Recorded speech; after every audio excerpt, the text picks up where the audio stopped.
everyone. Today I'm talking to Ericka Stephenson, who's a therapist specializing in child development with a host of acronyms behind her name. In addition to clinical work, Ericka teaches a number of workshops, including breakthrough in parenting and presence in parenting. If you'd like to reach out to Ericka, her information is going to be below. But thank you, Ericka. Hello, and thank you for taking the time. I think this is the first time we've met outside of your office. We've known each other for a very long time. So I appreciate you coming out here and taking the time to kind of share your wisdom during this very unprecedented and changing time that we're living through. Yes. Yeah. Thank you for having me. So I'm going to jump right in and at this point, we've all been school zooming, distance learning, whatever else people call it, for 3 months, at least 3 months. This semester, we ended the year off that way. Last semester, some people are better at managing their day-to-day activities. Some people are in the flow, others not so much. But I think what we all have in common is this worry factor. I think most parents are concerned and worried if their kids are okay. If this new way of living, new way of teaching, new way of doing things is working, mm-hmm. or is my child okay, basically. And this is a common worry for all parents, no matter how well organized your day is. Right. And whether our kids are in school or home, it's just now grown exponentially. Exactly. Mm-hmm. So I'm going to start with the first question is, for the Zoom school mm-hmm. kids, they're doing a lot of screen time now. Before we were worried that, we were trying to limit their TV time, their video game time. Now they're on TV and computer all day long. Mm-hmm. And after school, they may take a break or whatnot, but they're not out on play dates. They're not in parks. They're not hanging out, with their buddies. So they end up being on the computer again, or their mm-hmm. phones or gadgets. Mm-hmm. Is this too much screen time for them? So definitely the research is out, meaning that so many people have tried to quantify how much is too much screen time or what's the right amount for all these different ages, and nobody's come up with a number. So the basic rule is to try and make sure that they're doing as many things off of screens during the day as they are on screens. So now that we're being told, though, to stay home more often, that becomes more of a challenge, obviously. But I do think that part is still important. If they are going to be on the computer for school for X number of hours, and then of course you also want to let them have their screen time for fun, what else can you be doing during the day to get outside, to do things together, not on a screen? And I think it's really important for us to remember that we're on screens all day too now. Most of us who are working from home, staring at a screen for multiple hours a day. It's not good for us either. So doing things outside, doing things together, doing things in real life is really good for us also. So you think the worry is legitimate? We should be worried about the amount of time they're spending on screen? I definitely think we should be thinking about it and be conscious of the choices that we're making for ourselves and for them. We all need moments to ourselves also, and especially if we're doing 5 different things in a day, trying to help them with what they're doing, we need a break also, right? And so most of us will go to our screens too, at least for a little while. So it's gonna have to be a whole family kind of way of thinking rather than just thinking, oh, my kid's on it too much, because we're also on it too much. And it's not good for us. It's not good for us. The takeaway is we all need less screen time. We have to do what we have to do now. This is probably going to be the way that we're going to be doing things for quite a while still, adults and kids. So what can we do on the other side? How can we be now making sure that we're getting outside, that we're going for walks, that we're doing things together, or at least not on a screen in the house? I love it. I love it. I've been monitoring my screen time on my phone because that's the only place I can monitor it. And it's off the hook. Yeah. And that's just my screen time without video games or TV watching. Right. So yeah, I hear you. Build something into your schedule that includes non-screen time activity. That should be the focus. That should definitely be the focus, and for everybody in the household. Not saying you always have to be doing everything together. That's a really tall order. But to have parts of the day where we're all offline, where we're all in the real world. That's a really good perspective, actually.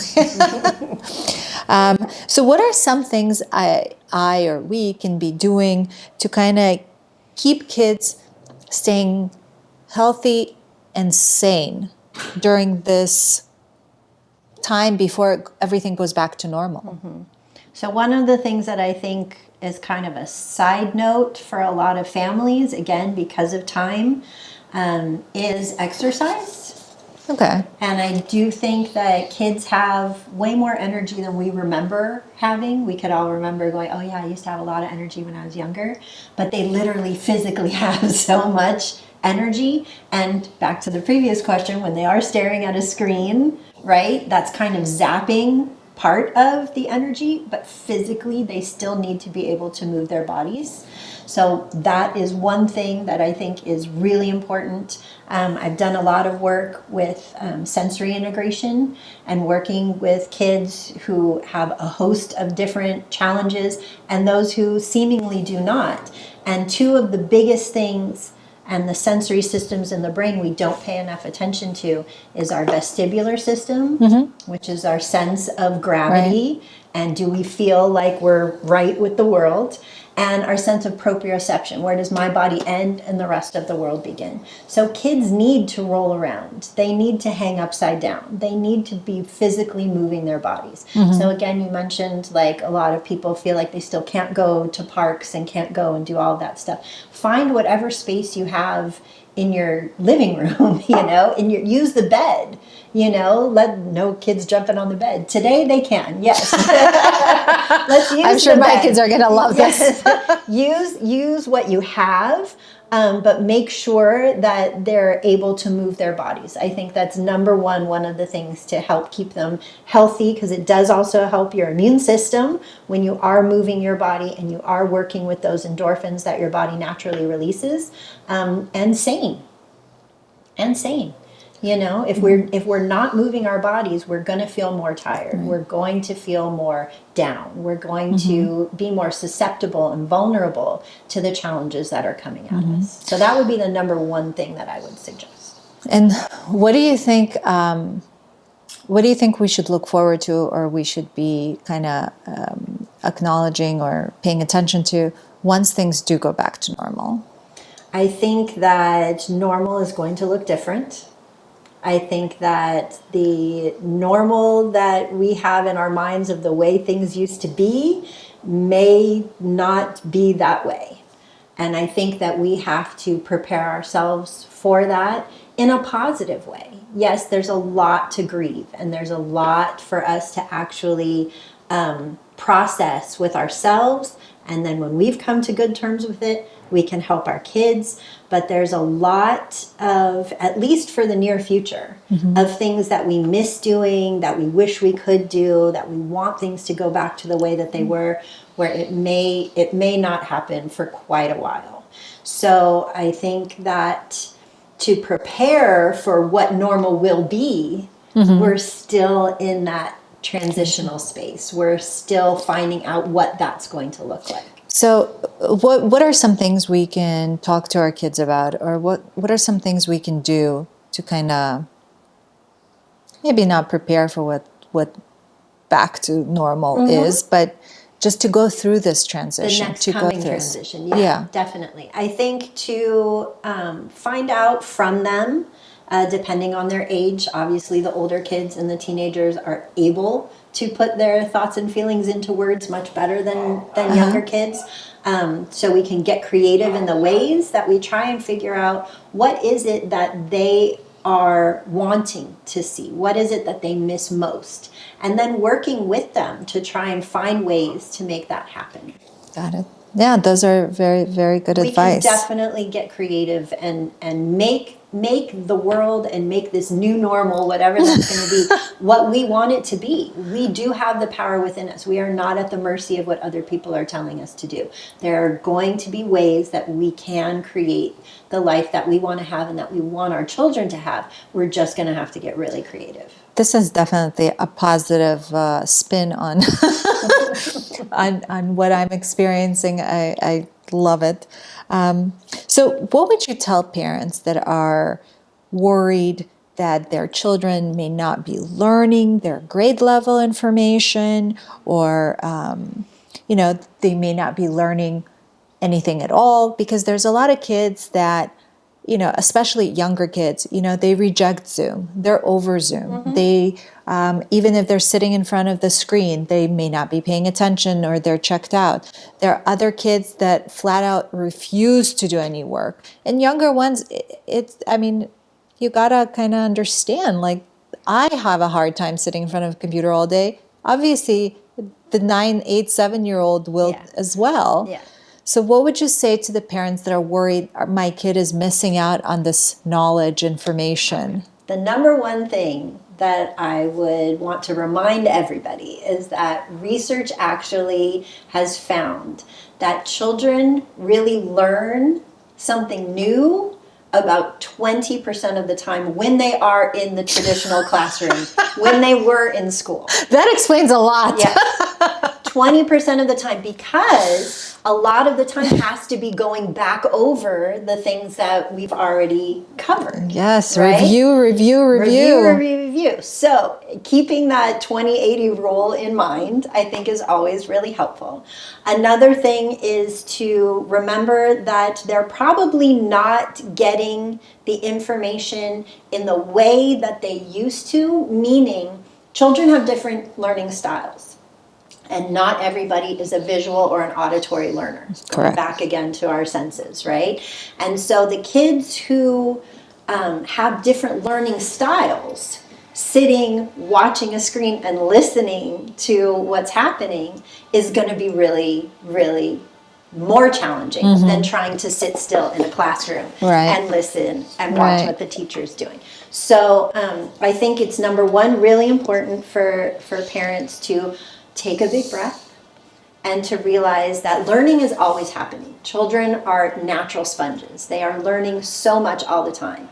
Think about, what are they learning rather than what are they doing in school.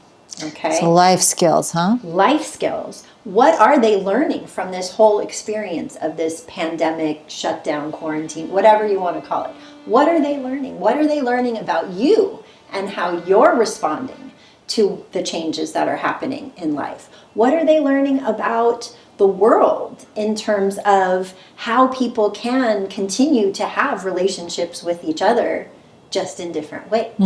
So I think there's a lot to be said for, what is my kid learning? They're learning a lot. We just have to now pay attention to what it is they're actually learning and not really worry about what they're doing at school. Yeah, if I hear you correctly, we have to shift our attention from what they're actually learning from what they're not learning. Definitely. I hear you. Definitely. That's very... And the things that we are worried about, that they're not learning this or they're not learning that, I would love for parents to kind of pause, and we all have this fear of, oh, but they're going to need that later, or they need to know that for this test, or they need to know this to be able to get into blah, blah, blah, right? The world is changing dramatically. This has been coming for a long time. You know, traditional schooling and the whole educational system was created around the time of the Industrial Revolution. So why we sent kids to school in the first place, right, is no longer our reality. We're not trying to get people ready to work in factories and, traditional offices really anymore, to just sit there and shuffle paperwork. We need to be able to do things, and this we talked about in the Breakthrough Parenting class, if you remember. We have to be able to have the skill of adaptation. We have to have creative skills to be able to think about how to do things in multiple ways, not just be told things need to happen this way and then regurgitate it. That way of learning and being is over. Yeah, I guess we're now not parenting workers, we're parenting innovators. Which is what a blessing. Right. And again, sorry to be poly-positive right now, but what a blessing. I mean, we really can usher in this new way for them to create a life that they want to live, that they're excited about living. Help them learn about the things they're interested in. So what they're going through right now is actually a positive experience because think they're we can learning take so it much that way. more than what they can learn in a classroom, basically. I definitely think that we can take it that way. I definitely think that we can stop and pause and assess, what is it that my child's really good at? What is it that they really enjoy doing? And then we, as the parents and the other adults in their lives, you know, aunts, grandparents, family, friends, Yeah. you know, we can help them, provide them with experiences for them to do the research. Reading, writing, math, we can do all of that around gardening, around cooking, around painting, whatever it is that they want to do. There are so many ways for us to incorporate these skills and not have to worry about the traditional, how are they learning to read, or the Common Core, or all those different things. You know, how they're learning math in fourth grade is much different than how we learned math in fourth grade. Oh, and you don't have to tell me. Sit there and teach them this new way of doing math, which is not the way that you learned, even if you can remember.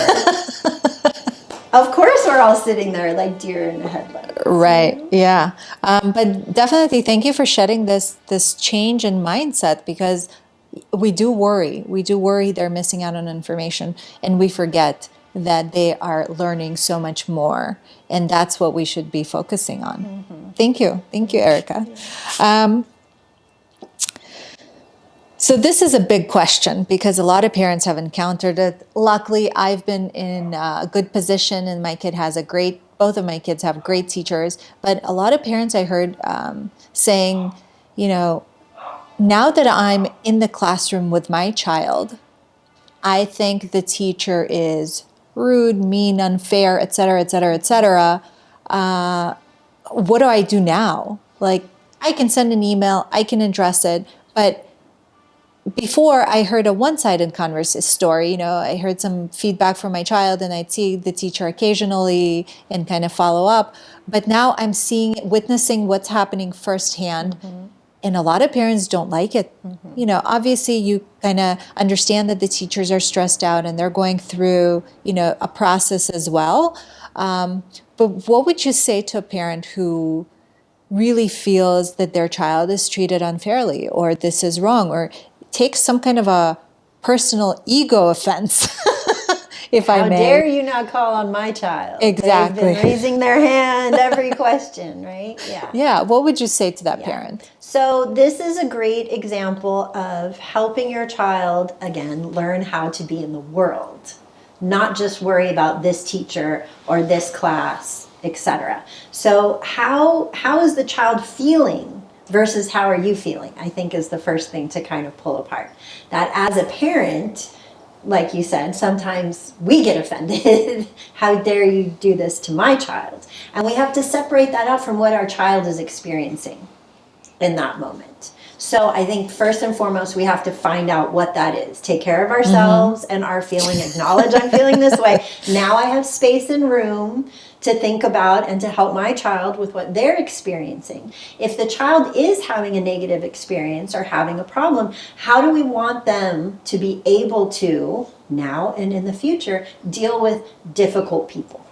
Is kind of the category I would put this in. Not saying that our teachers are all difficult and not saying that we're all difficult all the time. Yeah. I have my days where I'm sure I'm very difficult for a lot of people. So it ebbs and flows. It comes and goes. Right. Know that it's not happening all the time. Mm-hmm. You're catching a micro glimpse of something that's in a much larger context. Our kids have been dealing with teachers on and off for many, many years, and probably have had many experiences like this. We just didn't know.